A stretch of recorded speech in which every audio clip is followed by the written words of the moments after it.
திண்டுக்கல் மாவட்டம் ஒட்டஞ்சத்திரம் பகுதிகளில் உரிய விலை கிடைக்காமல் காய்கறி சந்தையில் முருங்கைக்காய் தேங்கியது விவசாயிகளை வேதனைப்படுத்தியுள்ளது.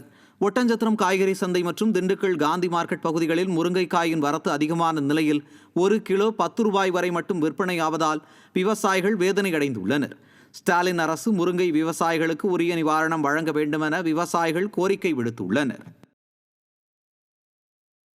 காணாமல் போன காதல் கணவரை கண்டுபிடித்து தரக்கோரி கடலூர் மாவட்ட ஆட்சியர் அலுவலகம் முன்பு 8 மாத கர்ப்பிணி பெண் தர்ணாவில் ஈடுபட்டார். கேரள மாநிலம் திருவனந்தபுரத்தைச் சேர்ந்த பிரமிளா என்ற பெண் காட்டுமன்னார் கோயில் அடுத்த மா புளியங்குடியைச் சேர்ந்த லாரி டிரைவர் அன்பழகனை 3 ஆண்டுகளுக்கு முன்பு காதலித்து திருமணம் செய்து கொண்டார். கடந்த 2 மாதங்களுக்கு முன்பு வேலைக்கு செல்வதாக கூறி சென்ற அன்பழகன் இதுவரை வீடு திரும்பாததால் காவல் நிலையம் மற்றும் காவல் கண்காணிப்பாளர் அலுவலகத்தில் புகார் அளித்துள்ளார். இதுவரை எந்த நடவடிக்கை எடுக்காததால் விரக்தி அடைந்த பிரமிளா ஆட்சியர் அலுவலகம் முன்பு தர்ணாவில் ஈடுபட்டதால் அங்கு பரபரப்பு ஏற்பட்டது.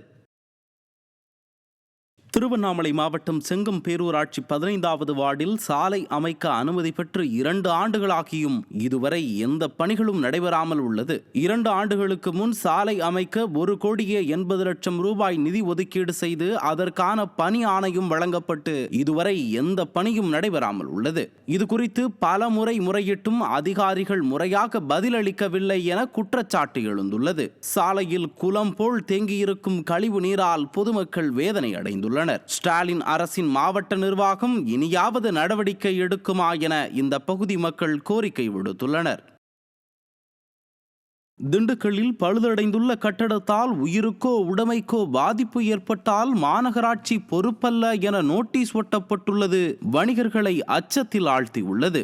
மாநகராட்சிக்கு சொந்தமாக பேருந்து நிலையம் அருகே உள்ள அண்ணா வணிக வளாக கட்டிடத்தில் பூ மார்க்கெட் செயல்பட்டு வருகிறது. இந்த கட்டடம் மிகவும் பழுதடைந்துள்ளதாக கூறப்படுகிறது.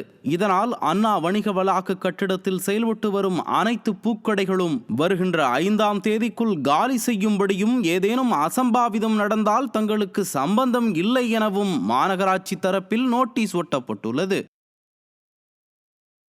பூ மார்க்கெட் பழுதடைந்துவிட்டது என்று கீழே உள்ள காம்ப்ளெக்ஸ் கடைகளுக்கு இன்னும் 1 வாரத்தில் காலி செய்யுமாறும் கட்டடத்தை இடிக்கப் போகிறோம் என்று தகவல் சொல்லியிருக்கிறார்கள். ஆனால் அதனால் பூ மார்க்கெட்டில் உள்ள கடைக்காரர்கள் அதிருப்தியில் இருக்கிறார்கள். ஏன்னா ஒரு நாளைக்கு 20,000 பேர் 30,000 பேர் வர்ற இடத்துல எங்களுக்கு ஒரு நிரந்தரமான கட்டடங்களோ இல்லை போக்குவரத்து வசதிகள் உள்ள கட்டடங்கள் கட்டி கொடுத்தால்தான் நாங்கள் பூ செல்ல முடியும். மாநகராட்சி ஆணையாளரோ நகர்மன்ற தலைவரோ மாமன்ற தலைவரோ எங்களை கூப்பிட்டு இதுவரைக்கும் பேசவில்லை. ராணிப்பேட்டை மாவட்டம் வாலாஜாபேட்டையில் உள்ள அரசு கலைக்கல்லூரியின் விடுதி அருகே சாலையில் இறைச்சி கழிவுகள் கொட்டப்பட்டதால் மாணவிகள் அவதியடைந்து வருகின்றனர்.